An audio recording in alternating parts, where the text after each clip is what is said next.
knees. That God literally orchestrates the events of life, okay, that we may assume a position of desperation. Well, we will come to a moment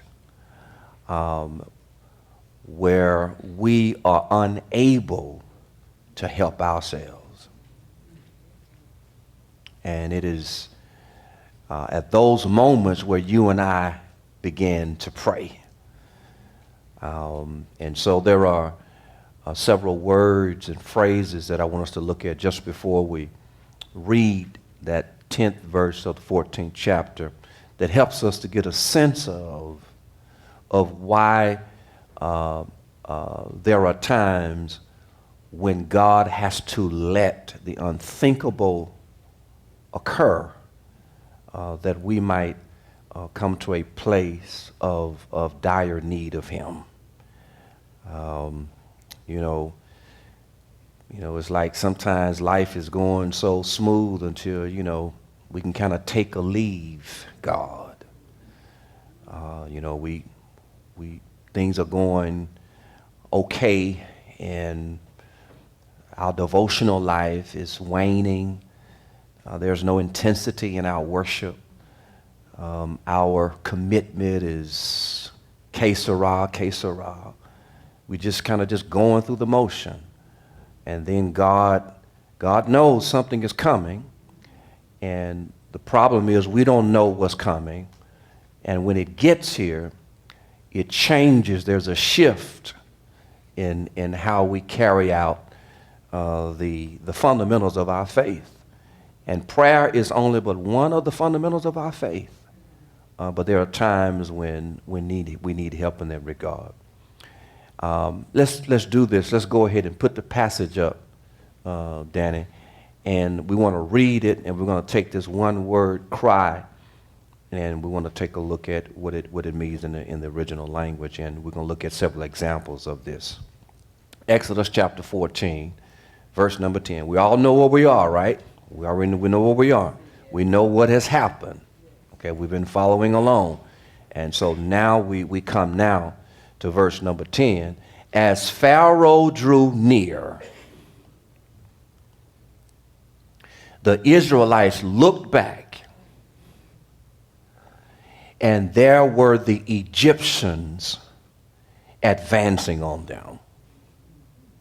In great fear, the Israelites cried out to the Lord. And there is this word, cry. That's what we want to look at, okay? This word, cry, one who has, and I'll repeat it. You don't have this in your notes. You can write it down. I'll repeat it. One who has some type of lack in his or her life, and therefore pleads strongly for his or her lack to be met. That is the tone here.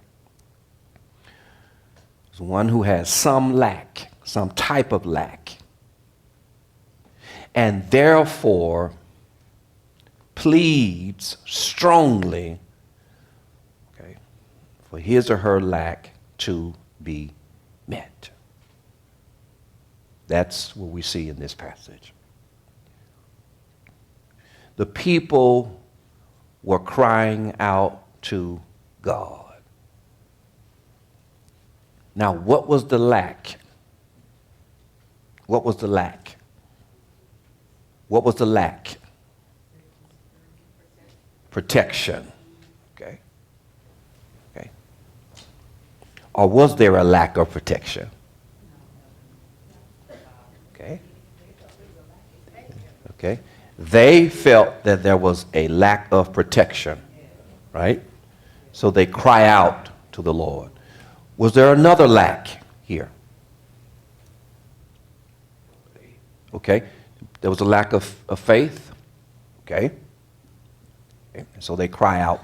So if there's a lack of faith and they're crying out to the Lord, what are they crying out for? help. So they lack faith in who? They lack faith in who? In God. So they cry out to God. They lack faith in themselves. So they cry out for help to God. Is that it?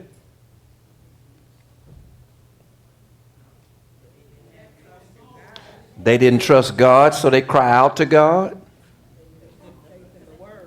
I'm trying to help. I'm trying to see where you're going. Okay, Dr. D, give me some mics, okay? Oh, so we got mic people, y'all just sitting on the job. They was crying out to Moses to help them because Wait, where? they was looking In at great fear, the Israelites cried out to the Lord. oh to the Lord, okay, but they was looking at Moses to do something to get them out that situation. I want you to stay with verse 10. Okay. Stay with verse 10. It ain't time for 11. Verse 10. We're only working with verse 10 tonight. They cry out to the Lord. This is a cry out to the Lord. There is so much here in terms of why they cry out. Let me give you again the tone here. One who has some type of lack in his or her life and therefore pleads strongly for his or her lack to be met. Okay? There are so many different reasons that you and I cry out to the Lord. So many different reasons. Sometimes there is doubt, there is frustration, there is hurt, there is fear, there is pain, there's hopelessness, there's dread, and on and on. And so we cry out to the Lord. These are types of lack. Okay? Okay. These are types of lack. And at this moment, they cry out to the Lord.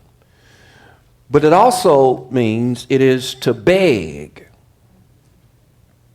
Okay? It is to earnestly appeal. Okay? It is to beseech.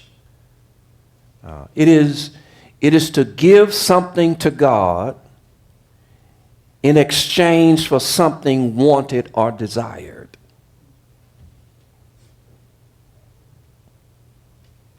So if worry has me, okay, then I need to give worry to God so I can get peace. If I keep the worry, I cannot receive peace. Does that make sense? So it is the great exchange. And here is what James tells us, I believe it is James, where he tells us to cast our what? Cast our cares on the Lord. Okay? It is an exchange. Okay? It is to literally give something to God in exchange for that which we desire. If you want peace, okay, you got to let go of the burden.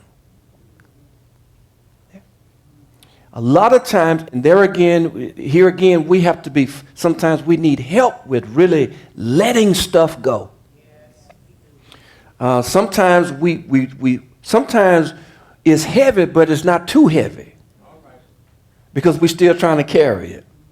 But once it becomes too heavy, we'll give it to him. Okay? Sometimes we don't lose our minds, but we almost lose it.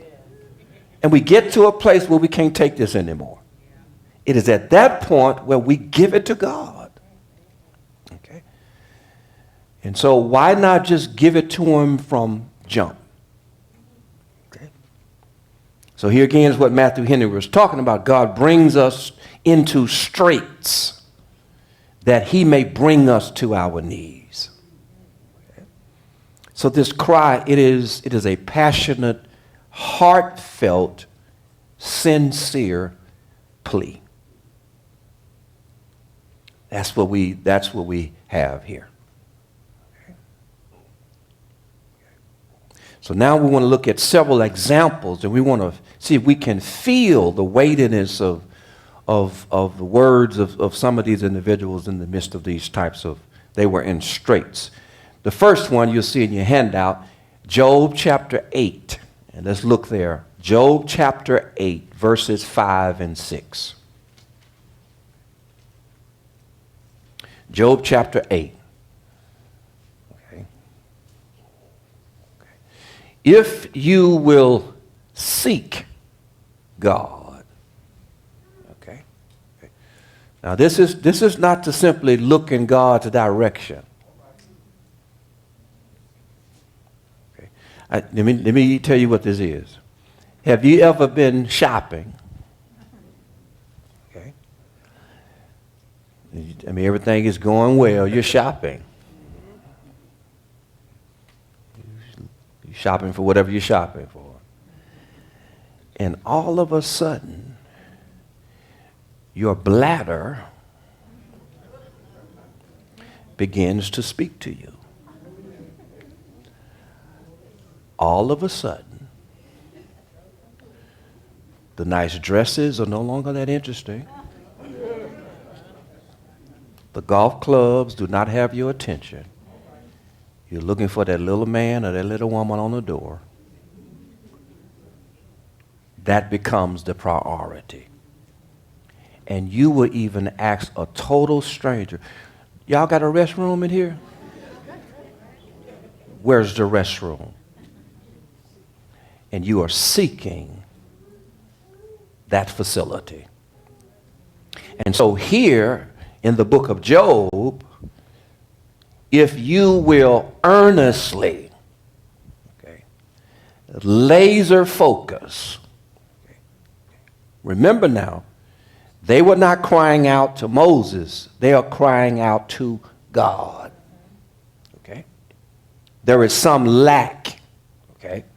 And they are pleading strongly, again, for that lack to be met. So if you will earnestly seek God and make specific or pinpointed, sincere prayer to the Almighty. Verse 6. If you are pure and upright, surely he will what? Rouse himself for you and restore to you your rightful place. And the next verse. We'll stop there. Let's stop there. Okay. So that is the tone there. Okay. It is not just kind of glancing in God's direction. No. God is the target. Okay. God is who we are after. Let's look at Mark chapter 5, verses 22 and following.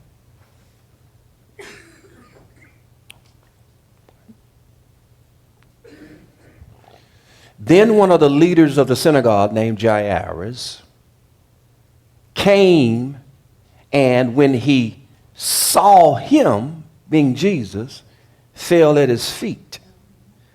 Here it is. And begged him repeatedly.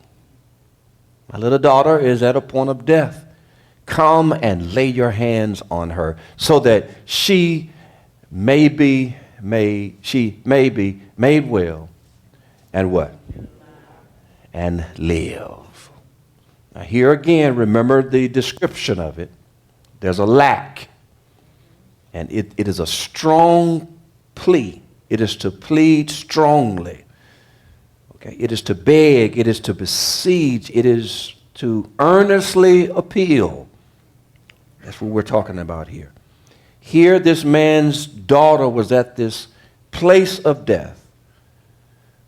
And he does not come to the disciples, but he comes to Jesus.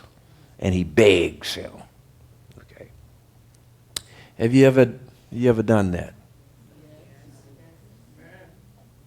Yeah. You ever done that? Okay.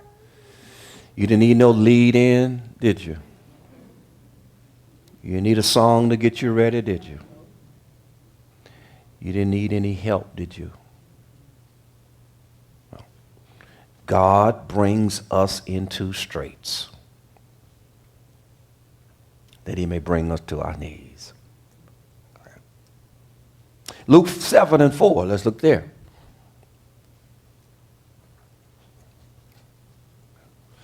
When they came to Jesus, they appealed to him earnestly, saying, excuse me, he is worthy of having you do this for him. Appeal to him earnestly. Okay? Another one, James 5:17.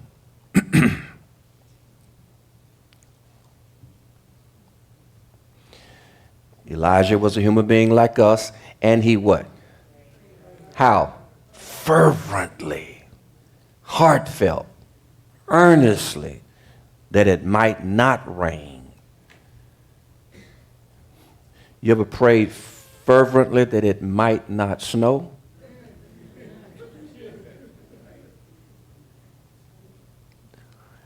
And for 3 years and 6 months, it did not rain on. But of course, we hear the desperation here. Okay? And then lastly, let's look at Colossians chapter 4, verse number 2. I just want us to feel this.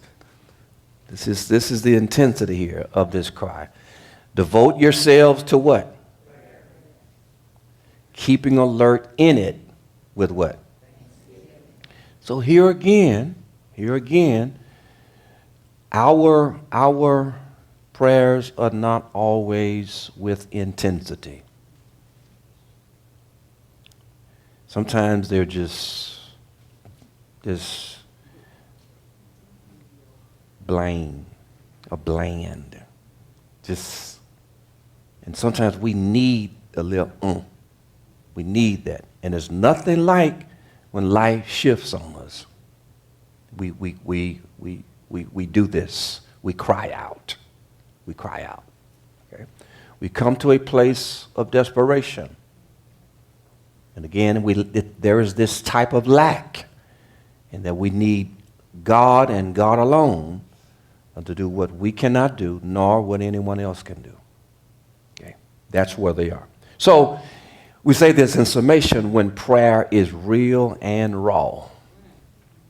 Okay? No beating around the bush. Okay? It is. I'll say more about that later. It's real. We're coming from here with everything there is in us, and we're crying out. Okay? Then there are times when perhaps we've mistaken that the length of the prayer gives the prayer authenticity, and it is not the case. Okay, so let me give you several examples of Meyer. He gives several examples of how there were different situations he found himself in, and these were the short, pithy prayers of his. Again, it's in that category of what and when to pray. He said when he was facing temptation, he would say, "Thy sweetness, Lord." And that was a way for him when he was looking at temptation. He knew temptation was the result of yielding to temptation was bitterness. And he didn't want to taste bitterness. And the opposite for him of bitterness was sweetness. And so he wanted the sweetness. He didn't want the bitterness. And so again, he would again say, "Thy sweetness, Lord." Okay. When he would face someone that he didn't care for, he wasn't like some of us, we like everybody. But he said there were some people he didn't like. There were some people he had great difficulty with.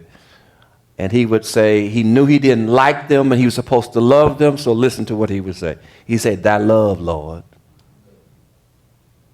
Thy love, Lord." Facing a crisis, and here again he's alluding, of course, to James when he talks about if you lack wisdom, ask who? God. And he what? Gives liberally, right? So he says when facing a crisis of some kind, he said he would say, thy wisdom, Lord. Short, pithy, to the point prayers. It's not lengthy. It's right there.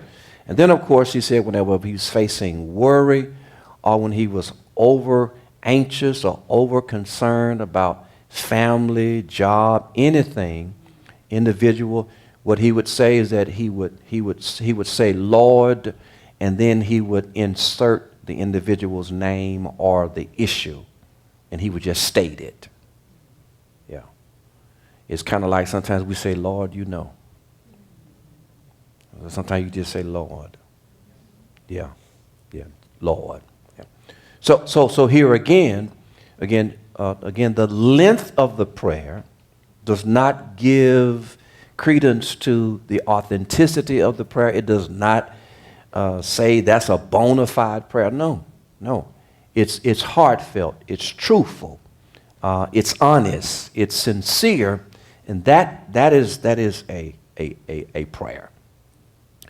They are at this Red Sea, and they cried. They see Pharaoh, right? And they see the Egyptians, and they cry out to the Lord. Okay. And so here again, here is this admonishment is for us to put our hands in the hand of the one who can part the sea. Okay? That's the exchange. Put our hands in the hand of the one who can part the sea. And so now let's just see if we can, just for maybe about 12 minutes. We're going to finish early tonight. About 12 minutes. We're going to look at just that 10th verse, Exodus 14, verse 10. In terms of this cry, this was an urgent cry. Let's go back. There we go. Thank you. It was an urgent cry. Now, as Pharaoh drew near, the Israelites looked back, and there were the Egyptians advancing on them. In great fear, the Israelites cried out to the Lord.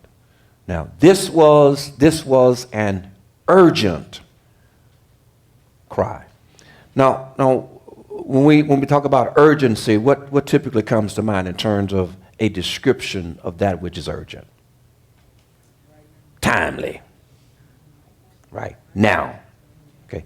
There was no when I get home, I'm gonna pray about this when I get home. There wasn't none of that. Mm-mm. Well, Sunday when we have altar prayer, when it's time for altar prayer, I'm gonna pray about it then. No, it's now. Now is the time. Here is the moment. And so could it be that God has to help us prioritize prayer because it has not been a priority for us? That we put it off. That is heartfelt, sincere, passionate, honest, real, raw praying. Could it be that we have not sensed an end of ourselves? And so God has to allow us to reach that place so that we might cry out to him urgently. Urgently. Why is it that we often begin the day with God? Why do we begin the day with God? Because we need him. Y'all scaring me.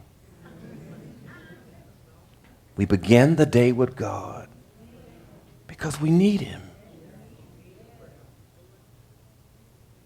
We need him.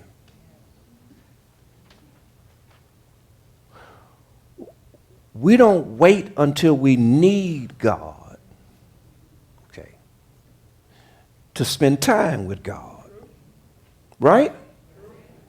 We don't wait till something happens to spend time with God. No, we need God, therefore we began the day with God. God, I cannot even get out of this bed without you.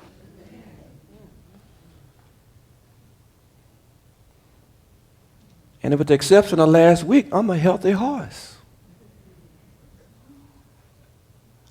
Can't even do it. We need him like that. We need him now. Okay. So there are times when the need is not there. And so therefore,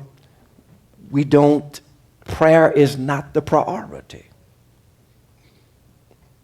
And so God has to allow life to happen in that he prioritizes prayer for us. Okay?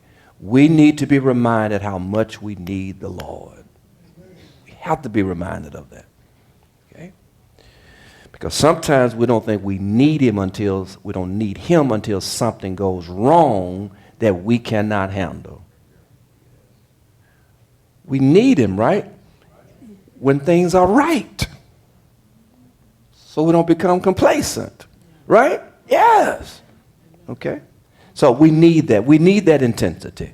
We need that. So this is urgent. This is urgency here. Okay? This is, and then it's united. How is it united? Go ahead. Okay.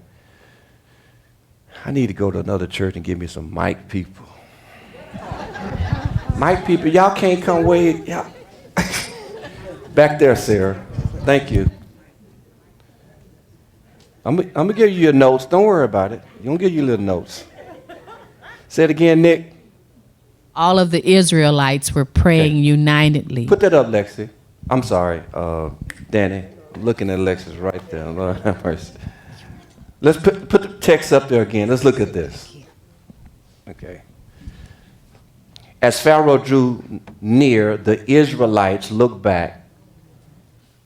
There were the Egyptians advancing. In great fear, the Israelites cried out to the Lord. I'm not sure that we really get what happens when we come together to cry out to one God. I'm not sure if we get that. That's what Wednesday night is about. A time to cry out to the Lord together.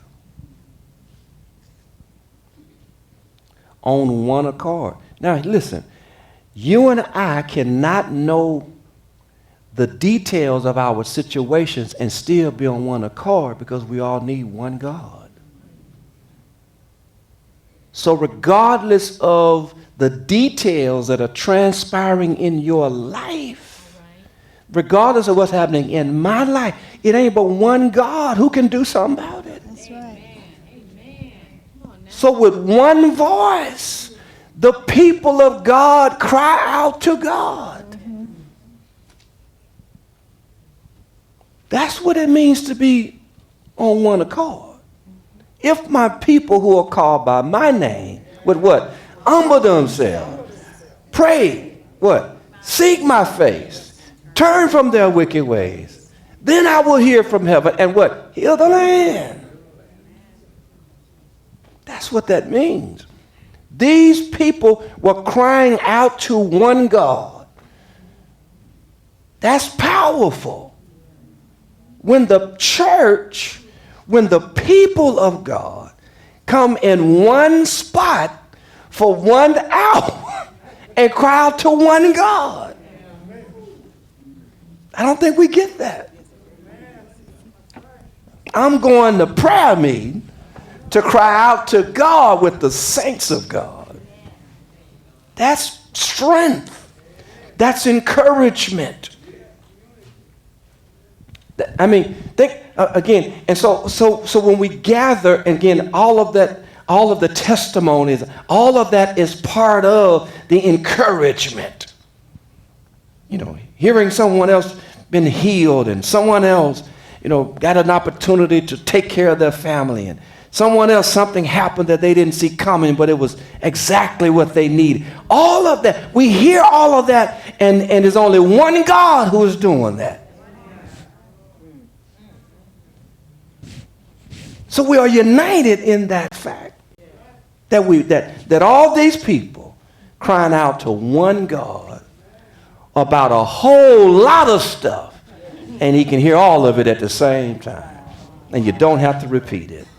We underestimate the power that takes place when one voice goes up before the throne of God. They cried out to him. They cried out to him. Okay? So it was urgent. Okay? It was urgent.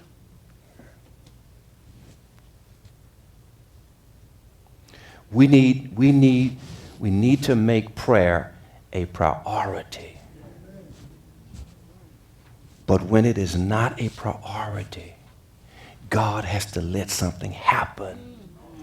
But then we learn to pray urgently.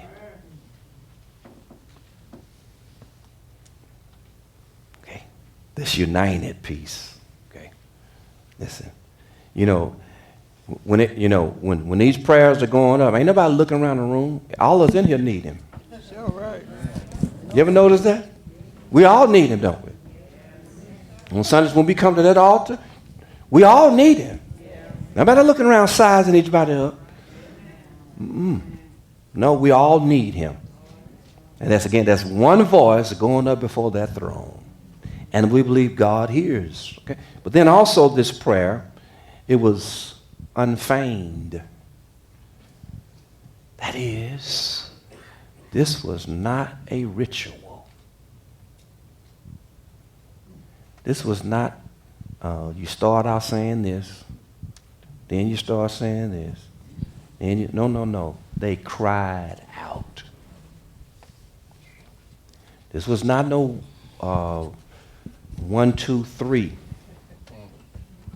This was not, you go by this step, and after you do that, then you say this. No, this was not a ritual.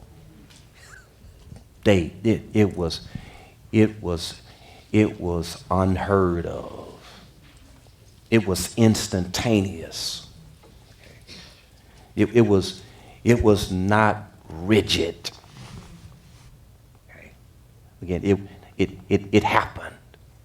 Okay. They cried out. Okay. And it was not, okay, you say your part, I say mine, then I'm gonna wait. No. It was unfeigned. Because it was the moment. Okay. It was the moment. This is the time to cry out. This ain't no time to be in order right here. The only thing that's in order is we cry out to this God. Okay? And so this statement of summation, when we cannot press forward, we cannot move sideward or step backwards, it is time to look upward and to ask God to make a way. This was Exodus 14, verse number 10. Okay? This is one of those times. Okay. So, if you're at that place where you're finding yourself crying out to God, okay, in a way that you've never cried out before, Red Sea crossing. Red Sea. And you're at a place where you have this lack. And only God can meet it.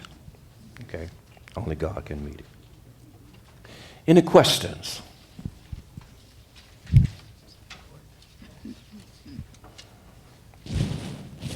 Any questions? Yes.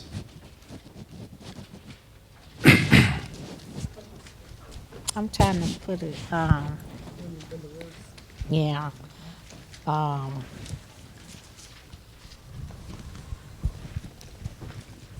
You forgot what you was going to ask? No. When I dealt with something today, which I know you helped me on before, but and two of the people, they don't believe in God and stuff like that. Okay. And I was put like I was on trial today, but it was like I was at the Red Sea. But I remember, and I was praying in my mind and stuff like that. But before I got there, I knew I was going to have a meeting, but I had prayed and everything. And you just said it don't take a song. But the song came up in my spirit and I played it and everything, that God is always fighting for me. Okay. But it seemed like I was attacked so bad today with prejudice because I was the only black in there. Mm-hmm. And I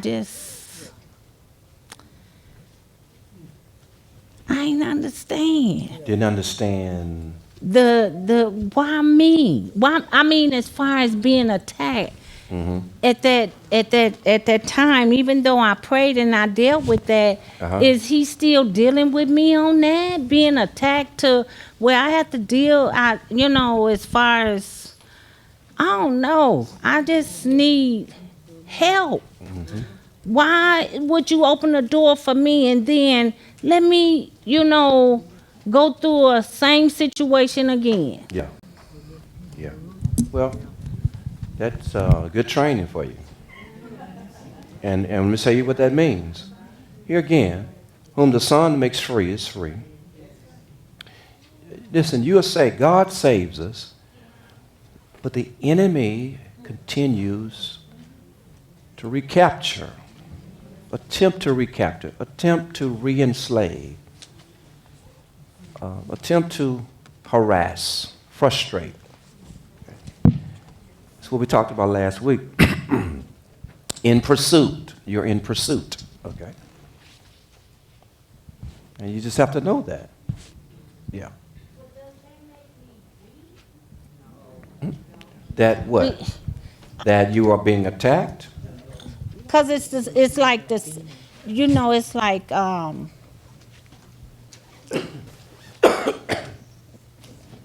like a deja vu, like it. Here you go again? Yeah. It's a repeat, that's all. Just good training, Dolores. And I'm not making light of that, but here again, this is ongoing. This is ongoing. Okay? Ongoing. And of course, we need to understand, as the video showed us with discipleship, this is an ongoing process. We're being made disciples. We're constantly being pressured, persecuted. Yeah, that's what we do. Okay? But you continue to press your way. Yeah. So no, I don't think that makes you weak. No. But I mean, you've had several battles you've had to deal with, and I don't know how else to say it, but it's what we do. It's what we do. We go through. Okay, we go through. Yeah, and you made it through today. You made it through. Okay, don't be harder on yourself than you really need to be. Okay, Shirley. Pastor, when you talked about the intensity of prayer, should that be on an everyday, every aspect of prayer, every aspect of your prayer life? Yes, and let me make sure we're understanding that intensity. When I'm talking about intensity, I'm not necessarily talking about volume. No. But I'm talking about whole heart. Yes. I'm talking about you're there. Okay, you are all there. You know you are talking to God. Okay. You are all in. That's the intensity there. Okay. You are being brutally honest about the subject matter, and you're not talking around the issue. No, you are supplicating it. You are being clear. You're being specific. That is the intensity there. We know who we are talking to. We don't counter know that God can do something. We know He can do it. And so we don't hold back in terms of our request. So that's the intensity there. those examples, they earnestly sought Jesus. And so that's the intensity that I'm talking about. Yes, it should. That's what prayer is. It should be that way. Yeah. Yeah. We should be all in when we talk to God. Bubba? Yeah, when Pharaoh was in pursuit of Israel, and they cried out, was that a lack of faith, unbelief? They need help in that area? Without going too far Oh, okay. into their unbelief. At this moment, this cry was there was a lack, and they cried out to God. Now, obviously, we know that they would, whenever they would be frustrated with God, they took it out on Moses. We know that. But at this moment, this was a cry for a lack, and they cried to God. And of course, in our cries are not always filled with faith. Sometimes it's desperation, but we cry out, right? So, yeah. The point of it is they cried to him. Yeah. This was a cry, yes. Okay. Yeah. So we don't want to get too far into that. Okay? And again, that's the mixture of it. Okay? Any other questions on tonight? Yes. I think if I'm not mistaken, I know Shirley just asked, is every prayer that we have going to be a fervent or a desperation prayer? Well, she talked about intensity. Intensity. Is- Okay, is- high is it intensity. intense? Yes. I guess what I'm thinking too is because we pray about everything, the big and the small things. So can it be also too that sometimes our prayers to God is not of high intensity and it's not out of desperation, but just out of a concern that we have? Okay. And here again, I mean, intensity again. I don't mean loud. I'm not talking about volume, but I'm talking about focus. I'm talking about specific. I'm talking to God. That's intense. Okay. I'm talking to God about a matter that is too hard for me. Okay. So that's when we talk about intense. Okay. And I need him to do it.